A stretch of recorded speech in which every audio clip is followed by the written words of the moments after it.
Fred, you're in Michigan, yeah? Yeah, I am. Yep. And Ross, you're in Florida?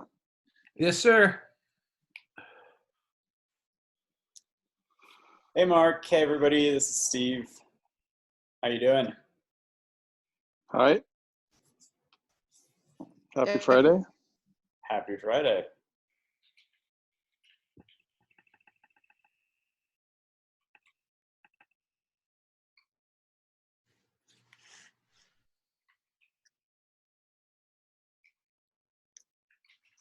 So I think we'll give folks maybe another minute or two to join, and then we'll get started.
All right, folks, let's go ahead and get started.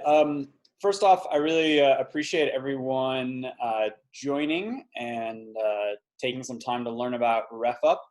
Thought we'd start with just some quick introductions. So my name's Steve Gore.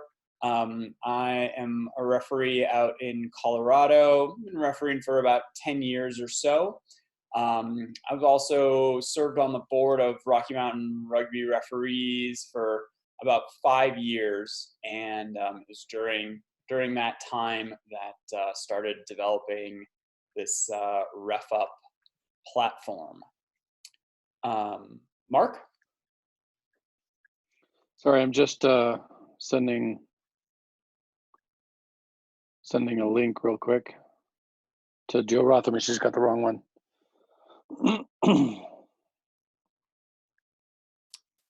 Okay. Well, we want to keep going with intros. Jake. Hey, I'm the match assigner for the Wisconsin Society. I've been on the board there for 2 sessions, so about a little over 4 years here. Been a ref for almost 10 years. Awesome. Welcome. Ross? Hey, guys. Florida here. Can you hear me all right? Yep. Yeah, we can hear you. Good. Yeah, been a referee for probably 12 years now, and assigner. I think it's my 4th or 5th year doing the assigning for Florida. Great. Welcome. Fred? Yeah, with Michigan, I've been riffing probably 12, 13 years, I guess. And I've been the president for the last 6 or 7, I guess. Remember? And there's Joe. Joe, how are you? Just doing introductions, Joe. Oh, hey. Hey, Steve. Hey, Joe. How are you? Good. Just did a quick round of introductions. You want to give a quick intro? Sure. I'm Joe Rothermick. I'm one of the referee signers out of Mid-America. I live in St. Louis, and I've been reffing for 5-10 years, maybe. Cool. Awesome. And I've been refereeing for 18 years, and if there's a job in rugby, I've had it. So Awesome. Well, I'm gonna share just a few slides with folks, and then we can jump in and get a demo of the system. So, Mark and I have been working on RefUp for a few years now.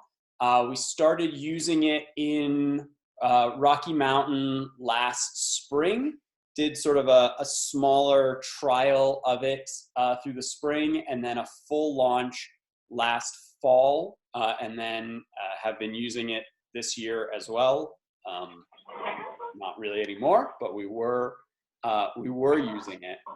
And the idea of RefUp wasn't just that we wanted a better interface on to do the type of assignments, but it was really to kind of change a couple of things with how administration of referee societies work. So the first idea was trying to change assignments from something that just happens to referees to something that happens with referees.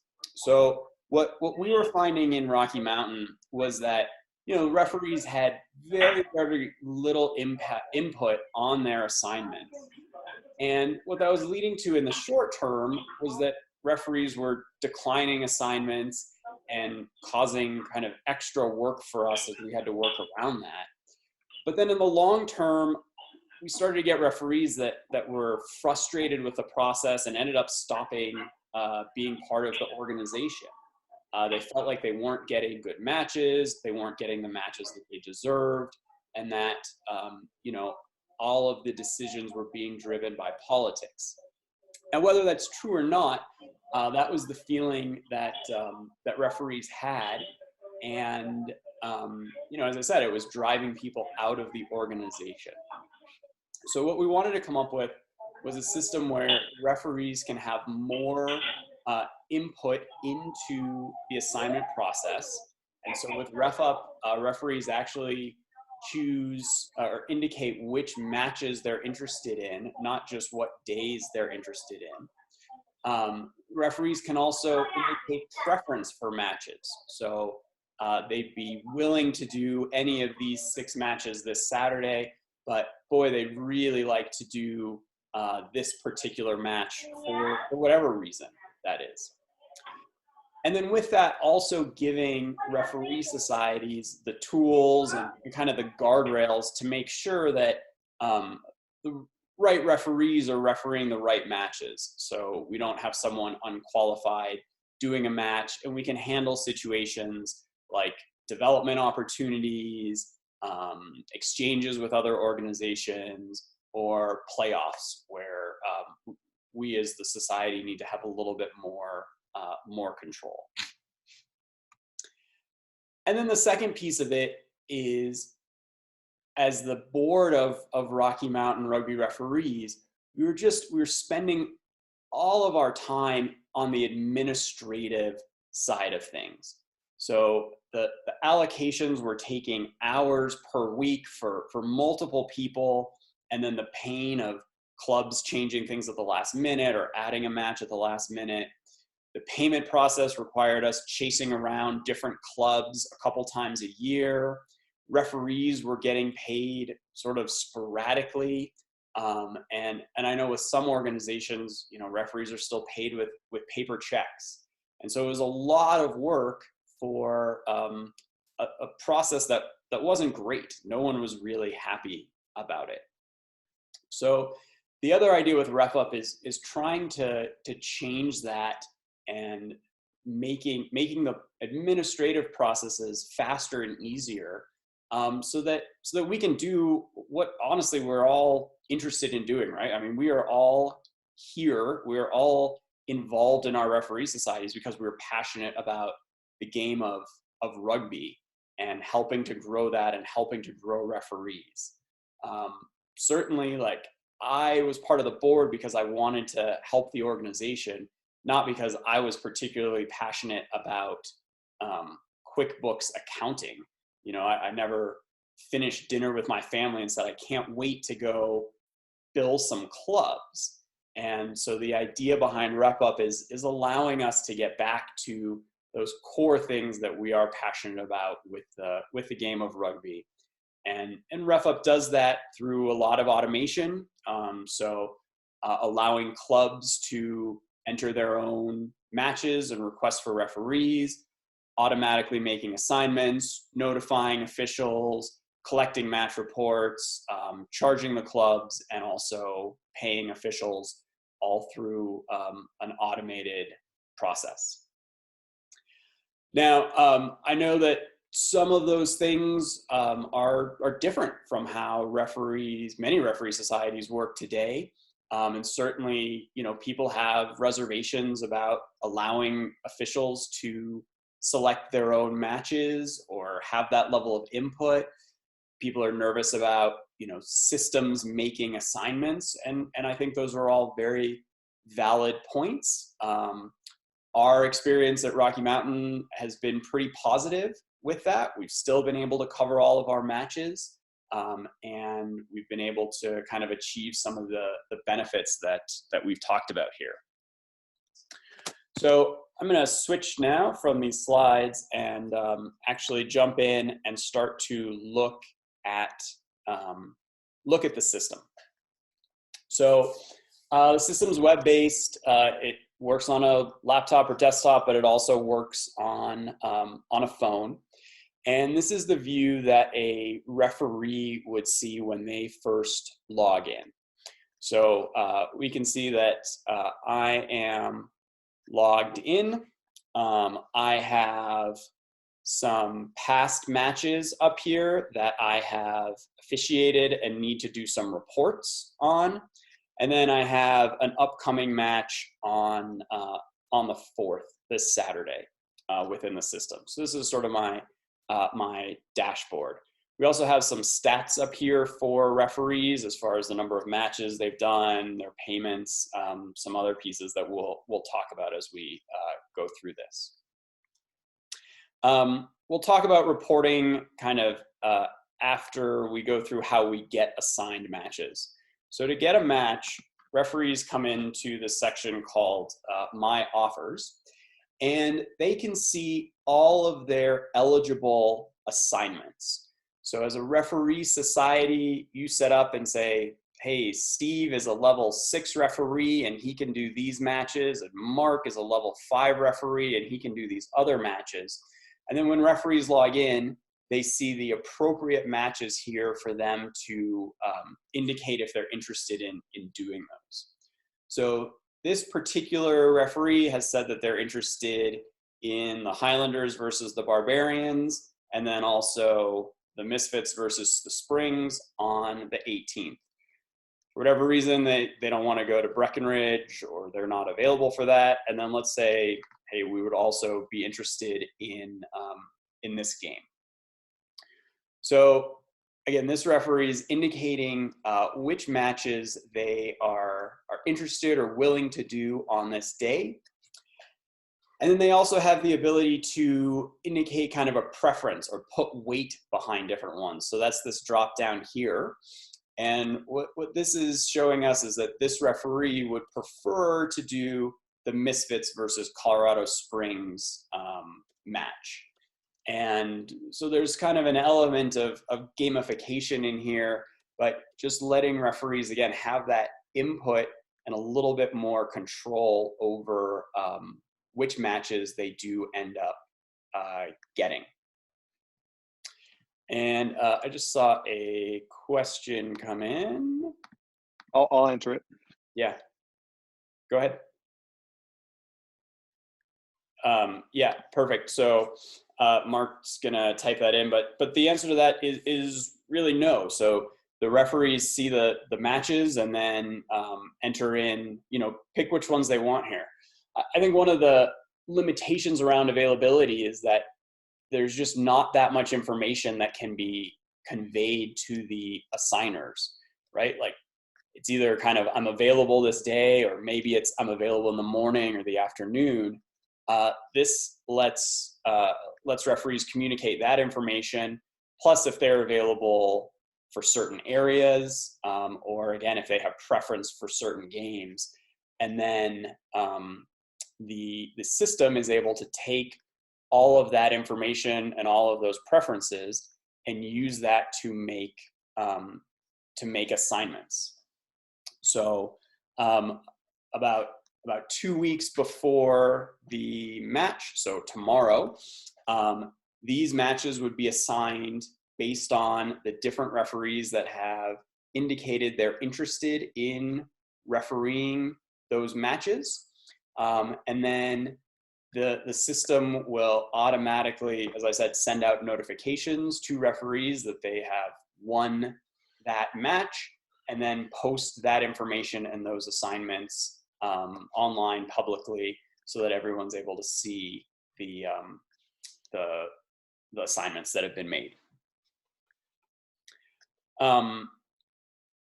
Guys, obviously totally fine to just put questions into the chat, but also if you have other questions, please, speak up, and I'll do my best to answer them as we're going through here. So any questions around this kind of general offering and indicating that you're interested in an assignment? Yeah, I got one. Steve, so you were saying that the referees, I'm not quite sure how this all works, but the referees have an assigned level, like they're level 3, for example, for whatever. If you've got a level 3 match, but you don't have any level 3 referees available, does that mean that no one in the society can see that game? I'm kind of a little bit lost about how. Does every referee get to see every game that's in the state, or every game that's available, or is it just certain games that are at their level or below? I guess that's a question I should ask, right? Does that make sense? Yeah, that makes total sense. So basically, referees see these matches and these assignments that they are eligible to do, so kind of their level and below. But, and we'll talk about this when we look at kind of the other side of this, the administrative referee society side, what we can do is make, kind of adjust individual games if we need to. So if, as you said, if there's a level 3 game and there's no level 3 referees available that day, we can make that game available to the level 4 referees. And I'll kind of hit on how we do that when we look at as I said, the referee society view of it. Okay, yeah, that's great. That answers my question. Thanks, mate. Yeah, absolutely. And then David, did you have a question? Yeah. So what happens if you have like 2 refs put in for one game? And so I guess at that point, the match secretary has to make the decision, all right, let's give it to this ref, not the other ref, correct? That's not actually how it works. So again, part of the idea was taking out that idea that politics is playing into assignments and personal preferences, and then also taking out the work that goes in there. So let's take this match as an example. So we have the Misfits versus Colorado Springs. I've said I want to do that, and I've put 2 of my boosts behind that, right? My preference. If Mark also wants to do that, but he hasn't put any preference behind that offer, I will end up getting that, right? Because I have put more preference on that than Mark has. So I really want to do it, wins out over, I'll do it. Exactly. Okay. And if 2 people have both put, I really want to do it, then the system will pick randomly. It'll just basically flip a coin and make the decision as far as which of those referees gets. So that wasn't even my question though, but okay. My question was, if you have 2 referees that say either I want to do it or I really want to do it, one of them gets awarded the match through that system, and the other guy doesn't put in for any of their matches, is he just not available? He doesn't get a game that week, or he's not awarded a game that week? That would be what happens in kind of the first round of assignments, right? So like, you know, as I said, 2 weeks in advance, the assignments get made. But the nice thing about a system doing this is that the assignments can be rerun basically in real time. So in the situation that you just described, the person who didn't get that match, if there were other matches available to them, if there were other matches that hadn't been assigned, they could go and get one of those for that weekend. And again, the assignment would be made almost immediately for them in that case. And are matches ever just assigned to referees, like you go do this game? They're not. So the idea behind this is that you know, referees are saying that this is what they are interested in doing, and that, you know, they're kind of, again, they're a part of that process, or maybe even driving that process. But what we found, right, in sort of practice with this is that there are times where that somewhat needs to happen. And what ends up happening there is this drives a conversation with a referee. So instead of just saying, you know, Mark, you have to get in your car and drive to Wyoming this weekend, instead of like having a system send him an email saying, Mark, you are driving to Wyoming this weekend, it's been a conversation with, you know, the development officer or the allocations officer talking to Mark and saying, listen, we have this game that's uncovered, we need some help, or we think it'd be a good opportunity for you. Is that something you're willing to do? And then they can come in and pick that game up. So it's a different approach to the just assigning games to people. Yes, it is. Yeah.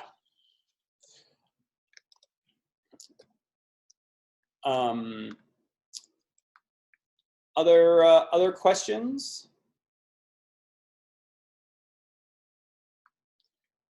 Okay, so I'm gonna come back and kind of close out on the referee side of things. So post-match, referees are asked to do kind of two things. The first is the reporting side of things. So we have match reports and disciplinary reports, and can actually create any number of different types of reports within the system. And these can be all customized based on exactly the information that your organization captures.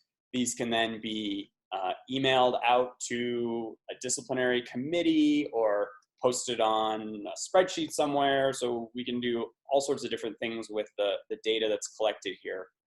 And then we also ask the referees to rate the teams on their behavior and add any comments about that. And again, that information is shared with the referee society so that we can track if there's any issues or hopefully any great experiences with clubs. After the referees complete their kind of post-match requirements, these things, then the payment is automatically sent to them. So referees configure a bank account, and clubs also configure either a bank account or a credit card, so that after the game, the clubs, or it can also be leagues, are automatically charged for the game, and the referee is automatically paid. That payment can also include a portion of that going to the referee society, and we've also done some work around sort of variable payments based on mileage. So some organizations do that, some do not, but if you pay people based on how far they drive, that can be included in the reporting and the payments that go through. Let me pause again and just see if there's other questions people want to ask right now. And if not, we'll switch to the administrative side, the referee admin side, and see how that stuff works.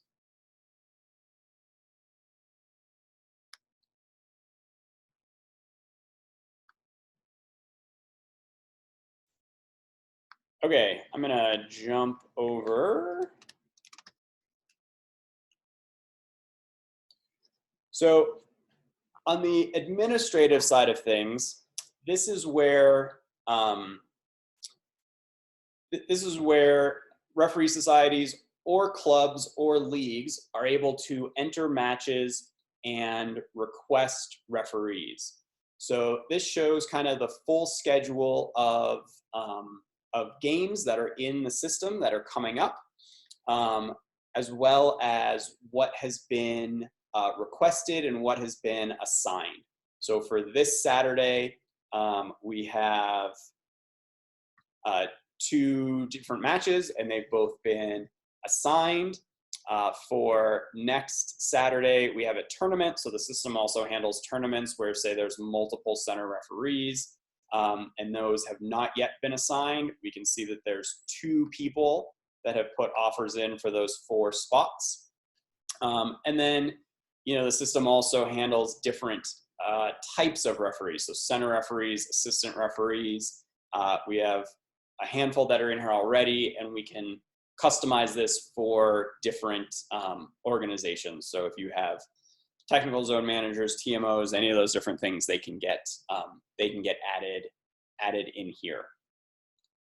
Again, clubs can enter their own matches if that's a process that you want to have. Leagues can enter their matches, or the referee society can enter the matches as well.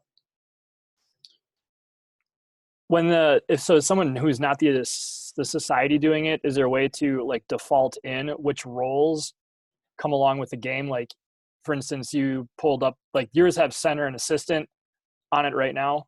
Yep. For example, like, so is that what just pulls in automatically? Say if like the Denver Misfits, like, I'm going to go create a game.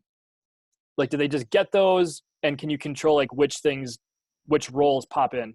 Yeah, that's exactly right. So it's based on competition. Yeah. So okay. like we would configure, this is what Rocky Mountain did. Rocky Mountain said, for every competition within our organization, you get a center referee when you request a match. And then for our Division II men's, you get a center referee and 2 assistant referees when you create a match. And that all happens automatically.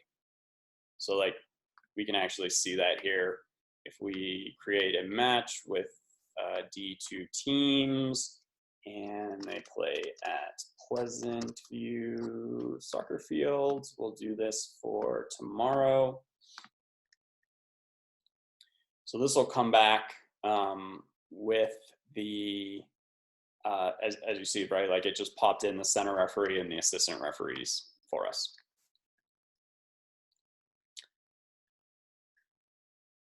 Steve, when you have a break, Joe has a question for you. Okay, yeah, go for it, Joe.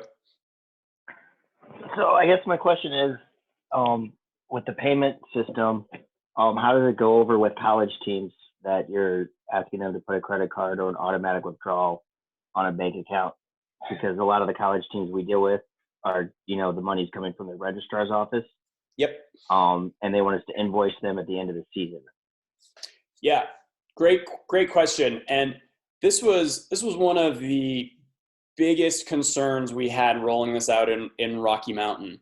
And I think we were really pleasantly surprised that 100% of our colleges were able to do this, to enter in credit cards or debit cards, whatever they had, and pay for referees that way.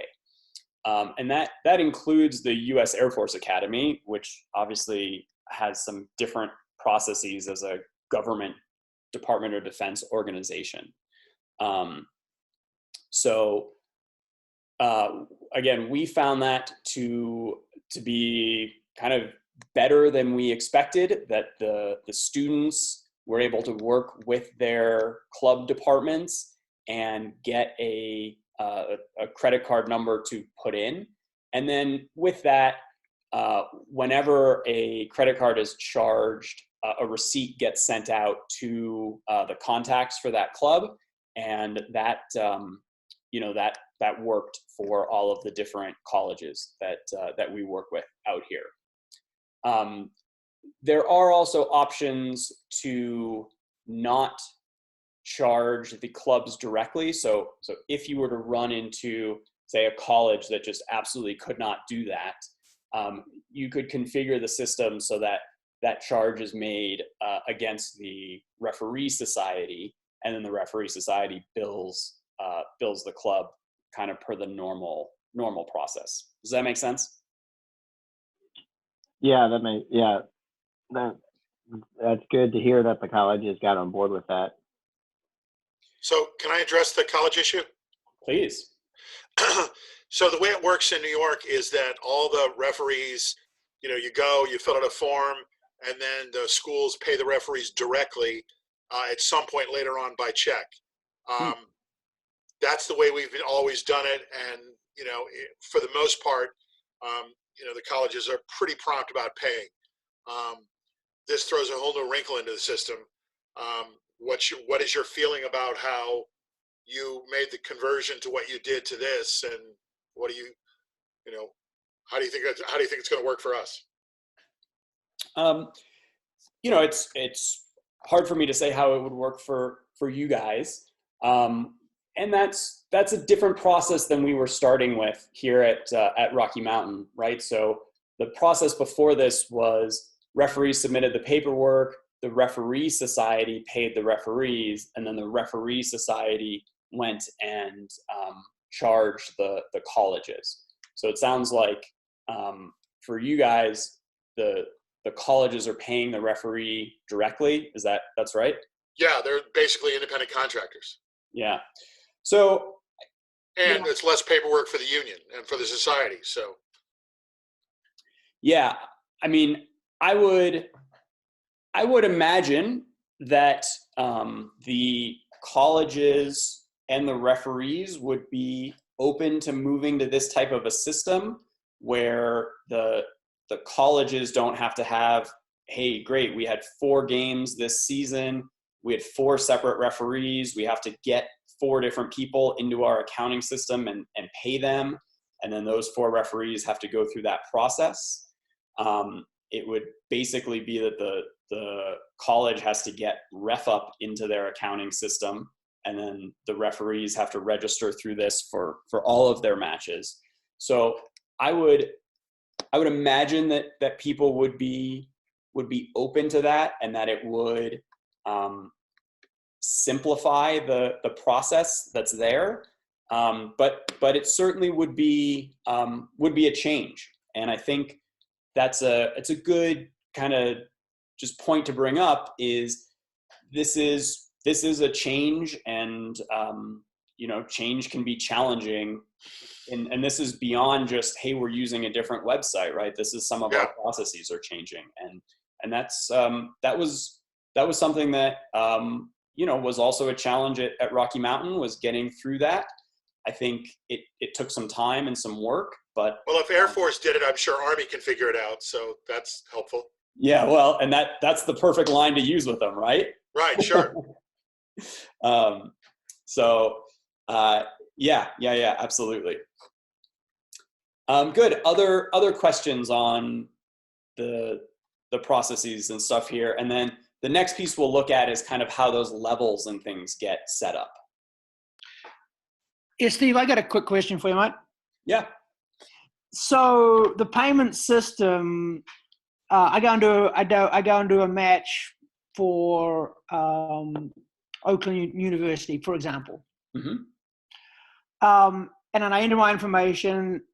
Does that charge go directly to Oakland, or does it come out of the society's bank account, and then the society then charges Oakland, and then the money comes out of Oakland's bank account into the society's bank account? Does that make sense? That does make sense. So I would say that both of those options are a possibility. Okay. I think the best way to do it is to get Oakland University to sign up and have their information in the system. And then after a match, Oakland University is charged. They're charged $100. $25 goes to the referee society. $70 goes to the referee. There's some RefUp fees and transaction fees, and that's it. But it is also an option that, you know, Oakland University is not involved in that automatically. And after the game, what happens is $75 comes out of the referee society bank account, and that goes to the referee. And then the referee society still needs to bill Oakland University through the existing process that they have. Yeah. Okay. I with what we deal with out here in Michigan, I can see there's like three variations that I know that I'd have to deal with. One is there's some clubs that I know that would be on board with that, like just not a problem. We'll give you a credit card. We got plenty of money. Not a big deal. We can, you know, directly.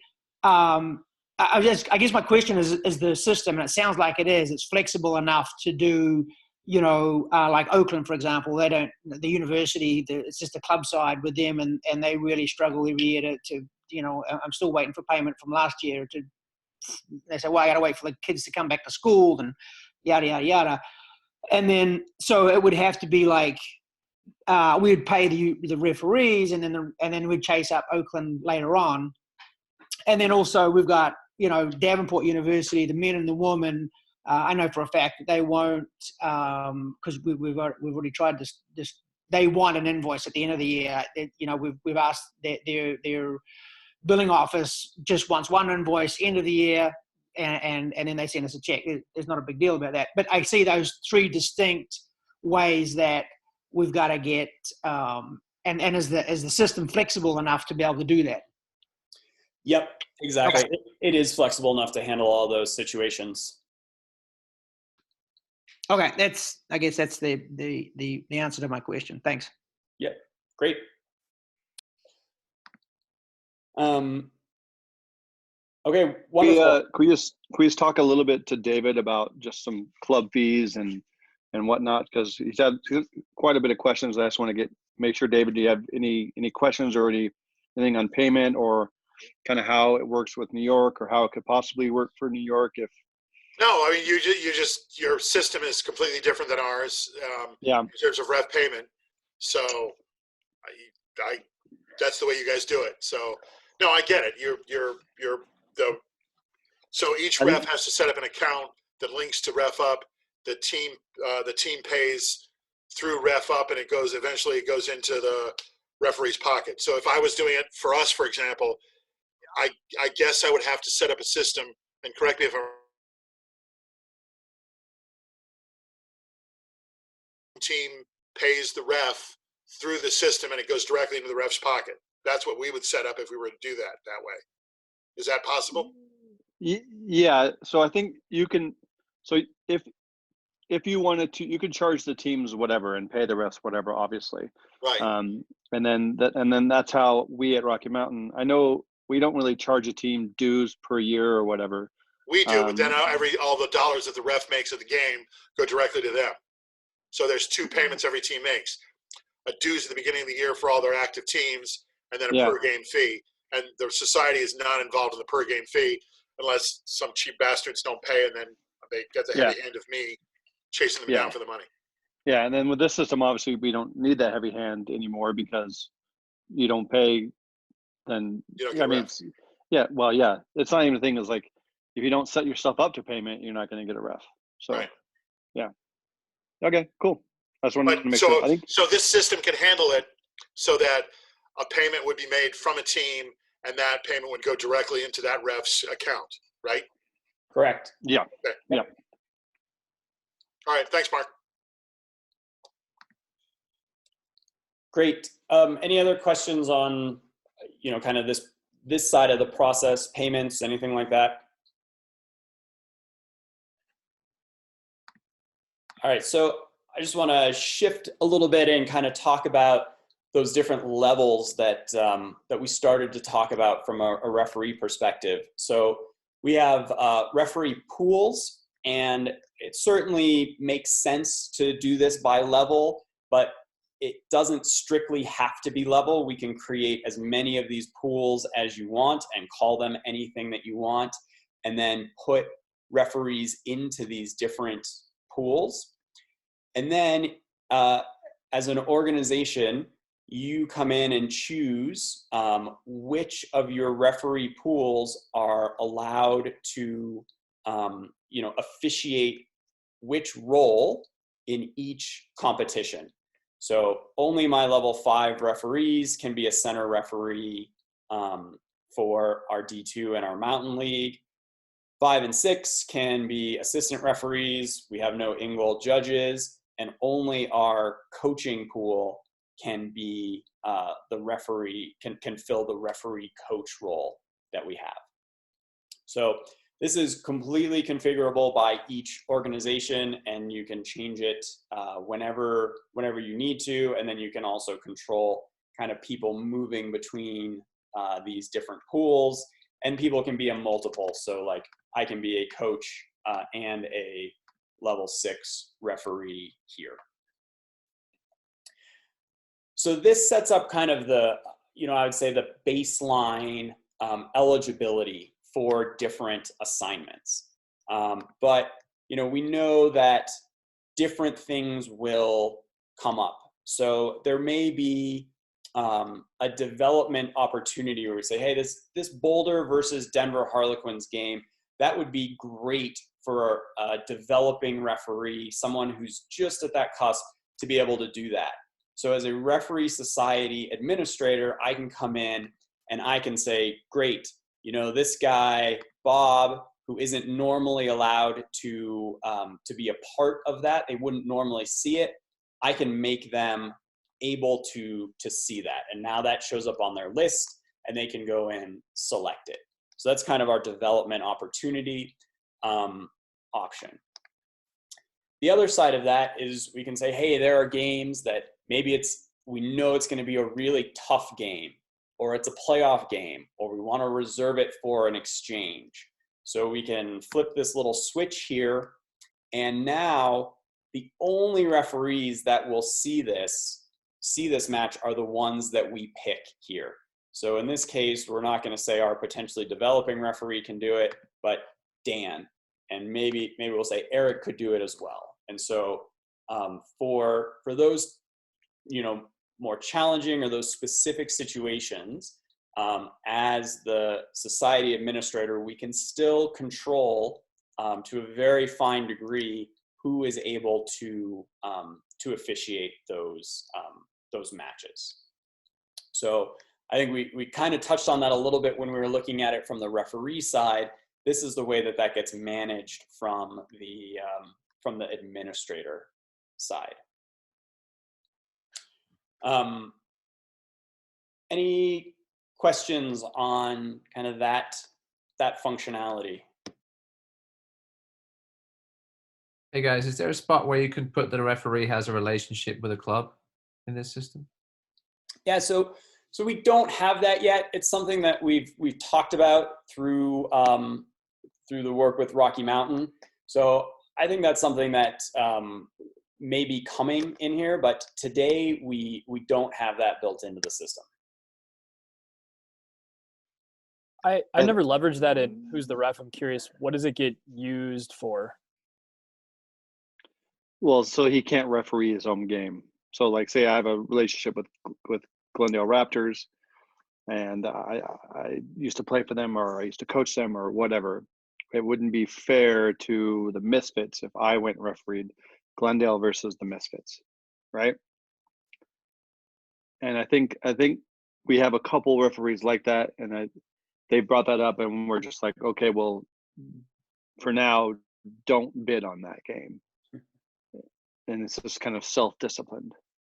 Yeah, and I guess if you needed to, you could. Well, you wouldn't want to get too heavy in like using the explicit ref assignments that he just showed us to do that. Yeah, too much. Most referees feel that, it's just not fair. I think we all have a pretty good sense of values in the game, right? That's why we do it, and we just know that even though I would love to referee Glendale, I won't, because it just won't be seen as fair. And as a referee, I don't need that. The job's hard enough. I don't need right to on. make it even harder.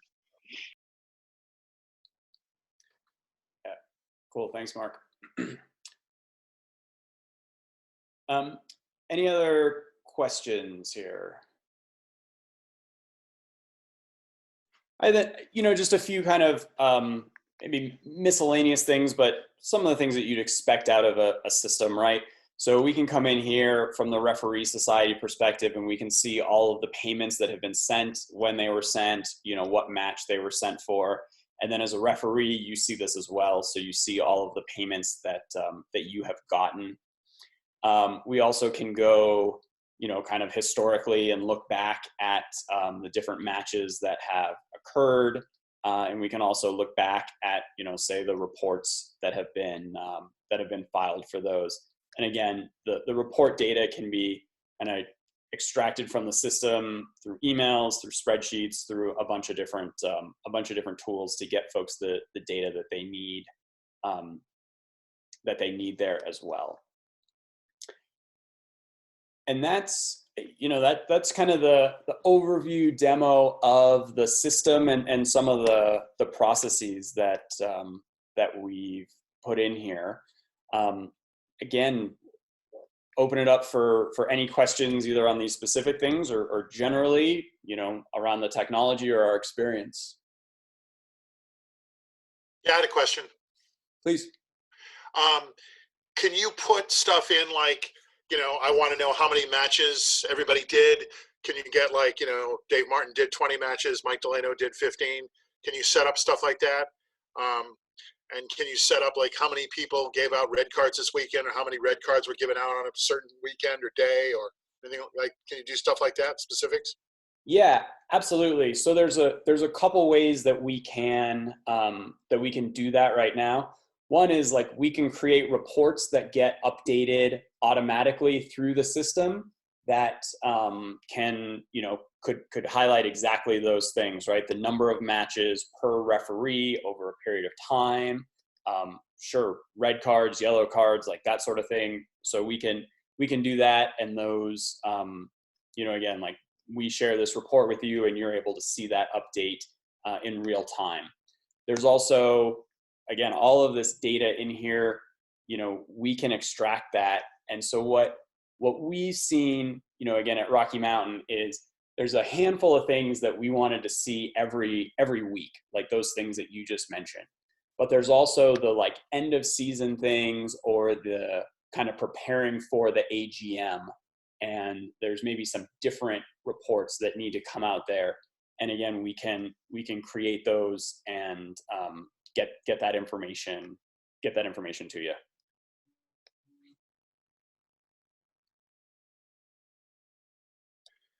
I always give like a jumper or something to the guy who did the most matches every season. So is that something I would have to ask you guys to do for me, or is that something I could just set up myself, or I could look at and go, yep, Nigel Riley did 22 matches this season. He was the clear winner. Can I, like, how would that work? So that's something that we would set up with you, and either figure out like, hey, this is a specific metric that you want to get, and it's just that, or figure out a way to get you kind of the underlying data, again, in like a spreadsheet format that updates automatically, that you can, just run a count on people. So either way we can make that work, but that is something like that type of reporting, something that we would work with you on. So right now, when I use Who's the Ref, if I have a question or a problem or something's come up, and that's happened a few times, I got to send an email to a guy, and he's in Cyprus, and then, it takes a while to get back, and we have to have a, setup. So there's a big lag time if I have a question. Who's managing this system, and how quickly are you able to respond to problems and questions? Yeah, I mean, I think that's a really good question. Right now, I'm managing this system. I built this as well. Congratulations, or I'm sorry, whichever is appropriate. Yeah, it's exactly right. It depends on the day, right? Yes. So, I think that comes with some pros and cons, right? And certainly the con side of it is, it's me, and, Mark helps. There's other people that know the system. But, the majority of that work is done by me. And so there's times where, I'm not available for a handful of hours or a day or two. And that stuff gets delayed. I think the plus side of it right now this is being used by Rocky Mountain, but it's not being used by other organizations. And so people that do get involved in it have an opportunity to kind of craft where this goes and what happens with it. And so, there's been a lot of really good feedback from different people in Rocky Mountain to improve this to where it is. And, working with kind of a smaller organization, like it's about as small as an organization as it gets, you do have some more input and some more ability to as I said, guide where this goes. So that's kind of where it stands right now. Specifically on like the support pieces, we do have sorry, I need my Zoom window to move a little bit. We do have a little kind of FAQ area here. So, we have information about, for our officials, for teams, about how to use the system. So trying to handle the basics of it so that it doesn't need to always be an email and a question, but certainly those will come up, and I'll work with you on those. Or are you the only society that's currently using your system? We are. That is correct. Rocky Mountain is the only one. We talked with Virginia, and went down that road a little bit, and then Virginia had some changes in their leadership, and ended up we didn't move forward with them. But right now, Rocky Mountain's the only society using it. I got to tell you, the thing that scares me the most is referees bidding for their matches. Yeah. Let's talk about that. Yeah, sure. Exactly. Nobody wants to go to Suffolk, Long Island. And here, we would say that nobody wants to go to Wyoming and nobody wants to go to Grand Junction. Okay. But we do, I think we found two things. Is one, like, there are occasionally people who want to go to those places and are willing to go to those places because they want to referee and they want to do a match. And then two, there certainly were times where somebody from Rocky Mountain had to get on the phone and maybe send an email, maybe text a couple people and say, yeah, we have this match, like, we'd like your help covering it. And 100% of the time, those matches ended up being covered. The places that we had more challenges with matches being uncovered were the really late additions, right? Like, I have a match for tomorrow, and right. that's always the case. Yeah. And one thing that the system does, we didn't really talk about, like, the notifications that come out, but the notification of, like, hey, you've been assigned a match, as you would expect, that comes from the system. Things like you've been paid, but there also is a notification that goes out when there are uncovered matches saying, hey, we need some help covering these, and that happens automatically through the system. And for the most part, that handled matches being covered. But this system does not remove the need for someone to look at the allocations and make sure that they're configured properly and handle situations like Suffolk, Long Island. Yeah. Because it's a D4 men's team, and it's 3 hours outside of New York City, and it's at the far eastern end of Long Island. And look, I'm not going to complain that somebody has to go to Wyoming. I can't imagine that's an easier drive. But that's my challenge. Is I can see guys going, I put in for this game, I put in for, the Village Lions 3 times and I never got it, and I'm not going to Suffolk, so I just want ref. And that's the problem I see in this system. I think what we saw is that there were, referees were able to use this in a way that kind of highlighted their interest. So we saw people that were really, really keen and basically said, I will do any match that's out there. Yeah. And we saw people who weren't and said, hey, I have, whatever the reason, I have a family, I don't have a car, I'm lazy, whatever it is, it's kind of, we're like, I would do these 2 or 3 games, but that's about it. Yeah. And, you know, our kind of theory was, well, that's okay. Like, we'll let people ref to the degree that they want to. And as I said, for Rocky Mountain, like, we had the right balance there to be able to cover the matches, to cover all the matches that we had, and kind of give people that flexibility to do this as much or as little as they want. And some of that again is like, hey, you get people on, say, like a Who's the Ref, who, you know, they enter 1 day a month of availability. It's in some ways similar. Yeah, no, I what I do like about it is, everybody's happy. I would suspect that most guys get the match they want. But, you know, my question is, if, you know, my concern is, you know, Morris is playing at home at 1 o'clock on Saturday at their beautiful field with their clubhouse next door.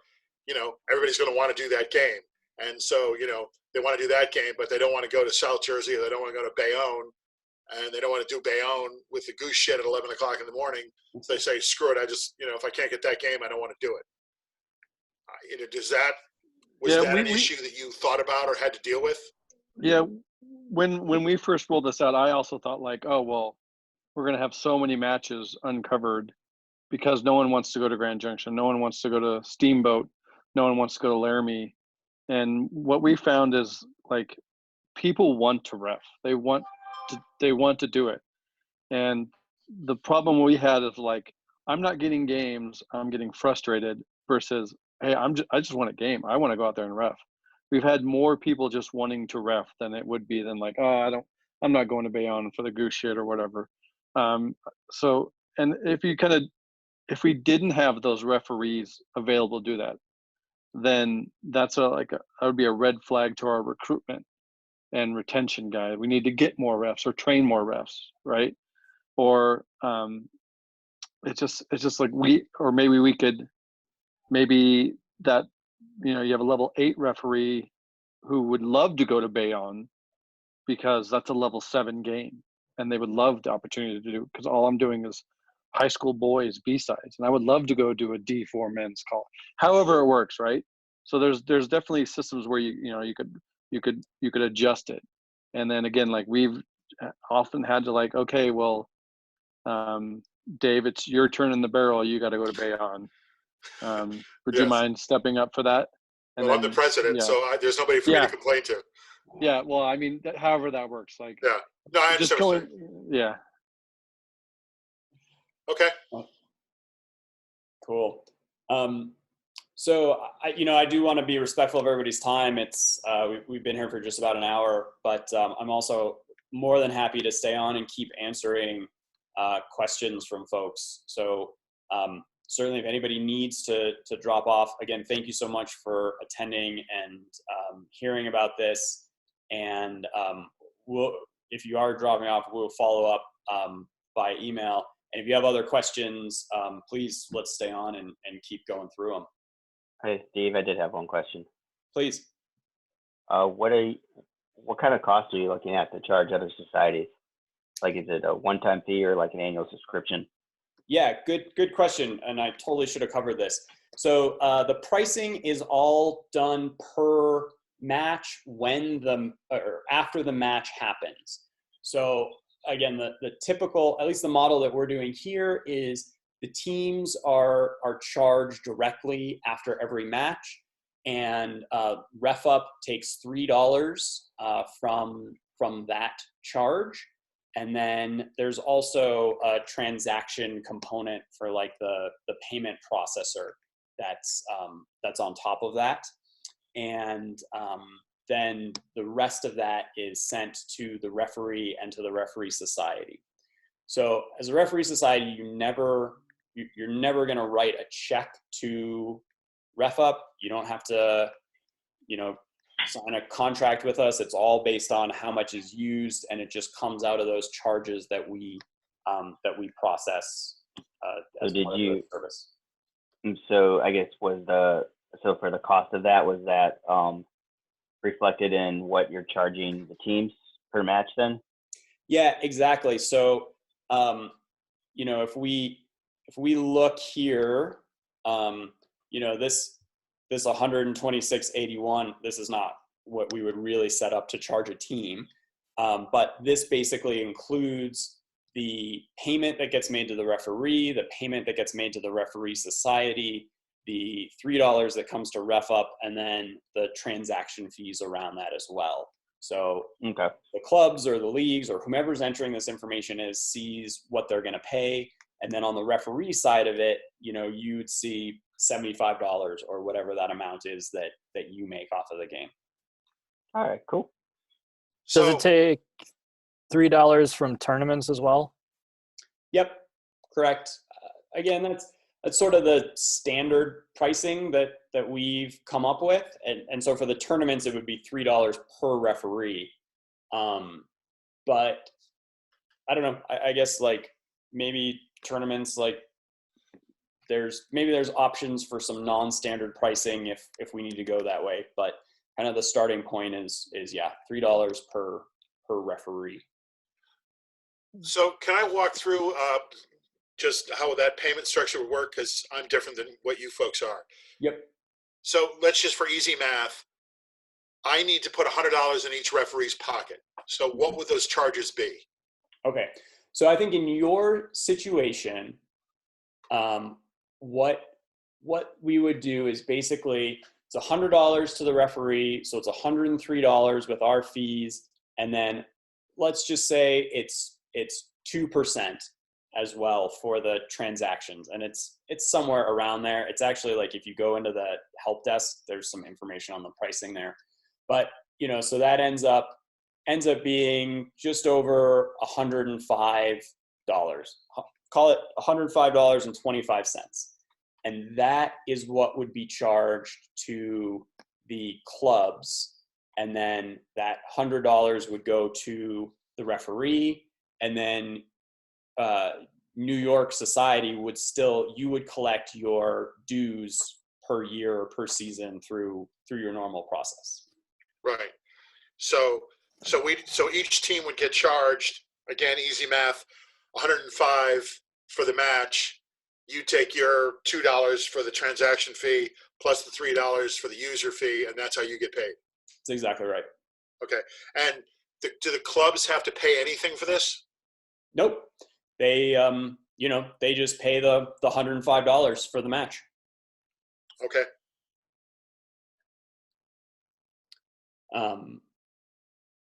Yeah. Hey, Steve. Good. Yeah, please. So here in Michigan, we do a lot with reimbursement with mileage.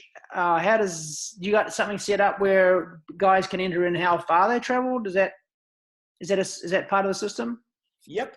Absolutely. So I'm trying to think about the best way to show this to you, but we'll come back here. So on the match report, there is a mileage box right here. And, you put in how many miles you drove. And then it seems like every organization that does mileage differently. So we have kind of the Rocky Mountain implementation of this in here for Rocky Mountain referees. And for Michigan, assuming that it's something different, we would put in that implementation, right? So you multiply it by whatever your rules are, 25 cents, and for every mile over 25 or whatever that is. And then we can take that, and again, it depends on how that financially works. We can either charge that to the club if that's how you do it, or we can charge that to the referee society if that's how you do it. And again, the referee automatically gets paid that amount. So the referees get paid after they enter in the match report. Is that how that works? Exactly. Yep. The referees only get paid when they've put in their match report. Okay. Steve, is there a way to edit assignments before they're sent out? So if you hit the button to spit the assignments out, does it automatically go, or do you get a chance to sort of review them before they go out and make any adjustments? So there isn't that idea of making adjustments. So the kind of functionality we saw around changing who's eligible to get a match needs to be done before the assignments are made, with the idea that kind of anyone that is eligible to see that match is eligible to referee it, and then it's really up to the referees to put their input in, put their boosts and their preferences, and get matches that way. We do have, yeah, Mark. I was just going to say, like, just coming from an RDO, a referee development officer perspective of like my interaction with the admin of that, because that's really a functionality of like, oh, who's doing these games and who's doing what. And we do want to get Adam a couple opportunities because they've been doing really well, or Charles, who maybe is struggling a little bit. Maybe we could, put him down a low level because maybe he wasn't ready to get promoted. And so I would go in there every week and just kind of, adjust as it is. Like, Adam's doing really well. Let's give him a couple D2 men's games, but not like the really tough D2 men's games like Barbell's Misfits. Let's give him Harlequins versus Fort Collins, for an example, because he's done well. Or if he's got a big match next weekend, we want to give him an opportunity to bid on Old Blue versus Nyack. We'll go make him available for that. And then what Adam would do is he would kind of save his boosts for those kind of opportunities. Oh, wow, I got an opportunity to referee Nyack versus Old Blue. I'm going to spend, all of my boosts to get that, to make sure I get that. Gotcha. When referees, initially accept a match and then can't do it down the road, how does that work if they, for some reason something's come up and they can't do the game? Sure. So, if we just look on the screen here, like I have this game coming up on, tomorrow. And so as a referee, like I can come in and just hit this red X to cancel, and then I'll get a little confirmation saying, are you sure you want to do that? And as soon as I do that and confirm, then this match becomes available again in the system. So any other referee that's eligible for it can sign up for it, and once in this type of time frame where we're talking about tomorrow, as soon as someone signed up for it, they would get assigned to it. Additionally, in this situation, like referees would get an email saying, hey, this match is available again. We need someone to cover it. So that's the process when a referee cancels their assignment. So that sounds like if multiple reps had been interested in this Breckenridge Steamboat and then you canceled it, the system has forgotten who else was interested prior. And that's correct. So, okay. What's, again, many times like those other referees have been assigned to other matches, Or it's been a week since they said they were available and have made other plans. Yeah, it makes sense. Exactly. So we don't go to like the second on the list automatically. You have to come in and say you're interested again.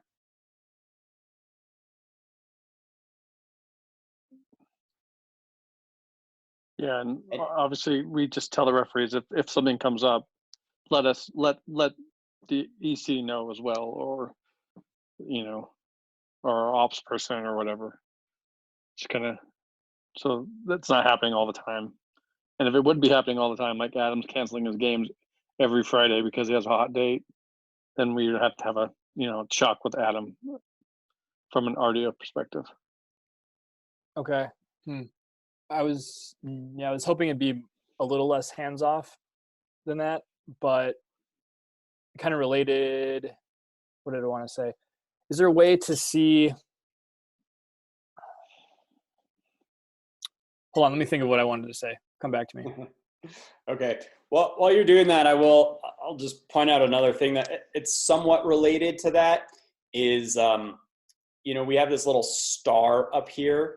So if someone was just interested in doing any match during a day, they can tick this and they'll automatically kind of check off all of these boxes here. And then they'll also be eligible for any new assignments or any assignments that get reopened. So again, if someone's just like, I'll do anything on this day, they can really easily come in here, check this off. And then even if they don't get something in like the first pass of assignments, if something new gets added, if something gets changed, then they're automatically eligible for that. They would get picked up. So are you counting on the refs to put in their availability? How soon can they, bid or apply for games? I mean, do they do this every week, every 2 weeks, or can you, if the spring season were to begin now, would they see the entire spring season laid out and they can go through and, pick out their games for the season? How does that work? In Rocky Mountain, like we get season schedules Right. from different leagues, and so we would enter those as they came in, and referees would be able to look at, hey, here's the next 3 or 4 months, and make selections there. What system were you guys using before you came up with this? We were using Who's the Ref for assignments, and then had some integrations between that and QuickBooks and something else to do the actual payments. So it was a hodgepodge of things.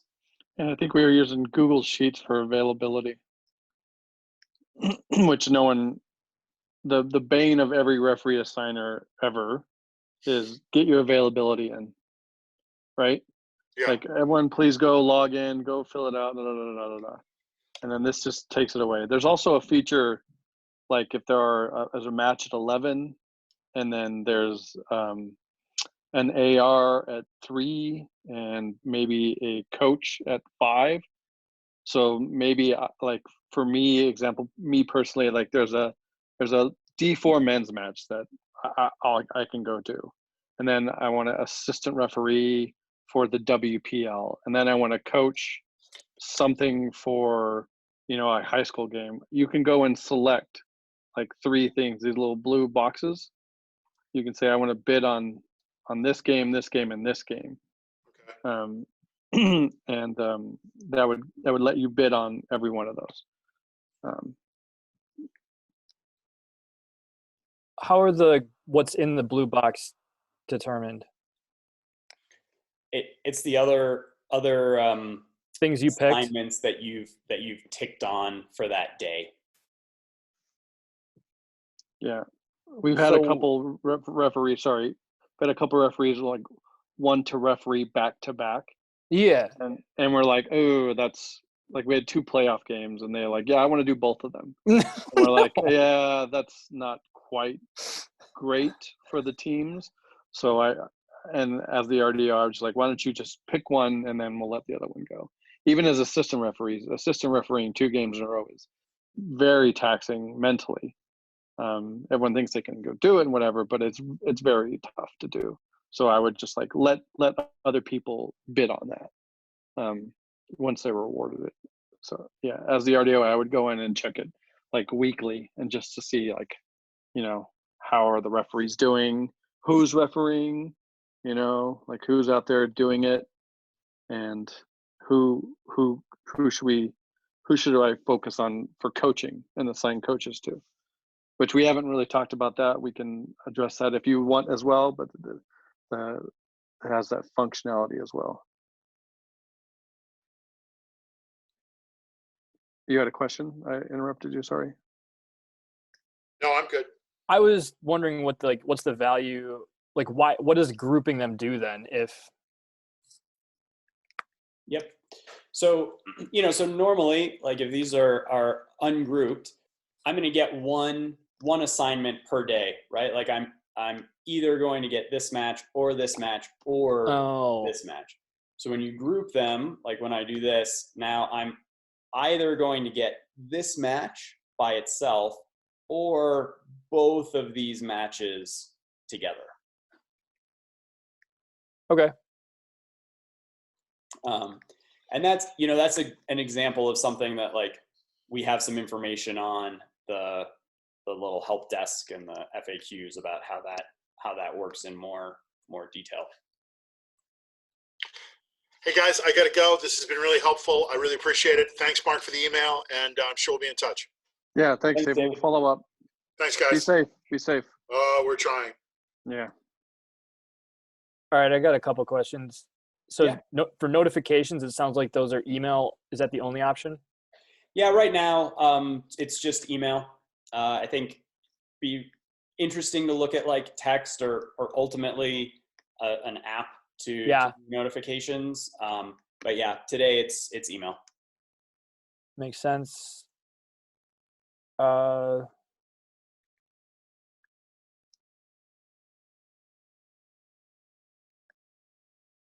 So if we give like a club in a login where they can come in and create matches themselves, is that a pretty low lift for them? Because in Who's the Ref, like a club would have to have entered like a ton of information about themselves, like demographic, location. And so how lightweight is that?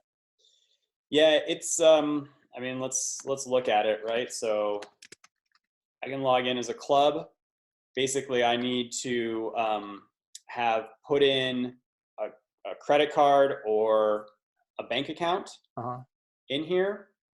And then, sorry, let me just pull that up. To add a new match, like I hit this button, I have the home teams associated with my club. So, right, like you could have like Boulder, for example, really they have a men's side, a women's side, a high school side. So they would see those listed here. They pick whomever they are playing against. Do you have a placeholder for like a team not in your system from outside of your society? Sure. Give me a team from Wisconsin. Mammoths. Mammoths? Yeah. Okay. So we can add. Just add it right there. Okay, cool. Yeah. And then they're going to play in City Park in Denver, and they're playing on the 2nd at 1:00. Do you have people enter games without a kick time? So that is required to have some sort of kickoff time. So, people put in one and then they can come in here, beforehand and say like, oh, actually this has now been updated to 10 o'clock in the morning. And then that flows through the system. And if you had been assigned to that, you'll get a notification saying this has been changed. And can, if that doesn't work, cancel your assignment. Yeah. So email only. How do teams know who the ref is? Yeah, so teams, they will see it in this view when a referee gets assigned. They'll see who that person is here. But then we also have, something very similar to what Who's the Ref had of that like feed of appointments. Great, yes. This is not going to be very exciting because we don't have any appointments right now.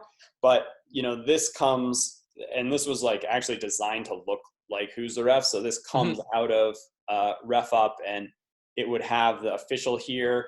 It also, like, I never understood why Who's the Ref, like you had to have the official's name and then somewhere else their email. So like when there is an official here, you click on their name and you can just email them to contact them about it. Yeah. So yeah, anyways, so we have this sort of public facing functionality. Perfect. And I assume like locations for matches are similar to teams where if it's not one that's in there, they can enter it on the fly. Yeah, they actually, the locations are all based on Google Maps. So like, Okay.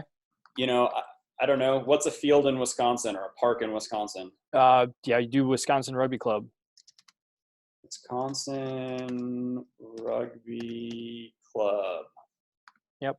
Yeah, so you know that's where the location information comes from, which seems to work for basically every facility that we've used.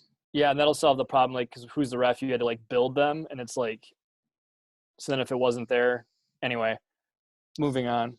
Yeah, and I mean it's good to have some amount of standardization of things, right? So it's not like Wisconsin Rugby Club, Wisco Rugby Club, Yeah. WRC, but this doesn't require like pre-creating those places. Yeah, like I'm thinking the same thing with the teams is like when someone's going to go look for their opponent, it's like if it's not the way that they search for it the first time, like are they just going to create a duplicate? That probably happens. Yeah, it does happen some. But it's like, it doesn't really matter. Yeah, exactly. It doesn't really matter. And, you know, I think the way that it's structured, right, is at the top of this list, you have your opponents in your same competition. Okay. And then below that is all of the other opponents within your organization. And, you know, you can type in here. So if you're like, I'm playing Breck, like, hopefully they wouldn't hit add Breckenridge. They just hit Breckenridge. But if they do, as you said, it's really not a big deal. Okay.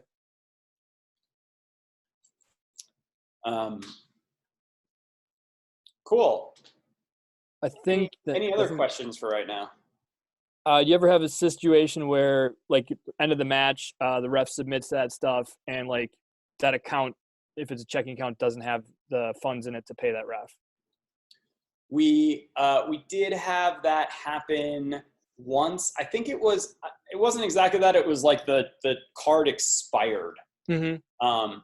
And you know, so what ended up happening there is I got involved, and I worked with that club to say, like, listen, you guys need to put a new card in. And I guess I'm not so worried about like the downstream. That's just like a people thing. Like, what happens system wise when you get like a failed transaction? at the moment, like, I get a notification about it, and then you personally? Yeah, correct. Okay. So you'd have to let us know. Yep. All right. I think I'm good. Okay. Awesome. Anybody else? Other questions for right now? No, thanks, guys. Appreciate the time. Great. Thank you, Ross. What are you going to be doing with all this fat cash that's going to be rolling in? Yeah, $3 at a time, right? We're getting lots of Starbucks coffees when they open. Well, yeah. Hey, again, I really appreciate you guys taking your time on a Friday night to learn about this and speak with us. As I said, we'll follow up by email with everybody, and hope that that this is something you're interested in. So, again, really appreciate it. Thank you. Have a wonderful evening. Stay safe and healthy. Thank you. Thanks, guys. Have a great weekend. Yep.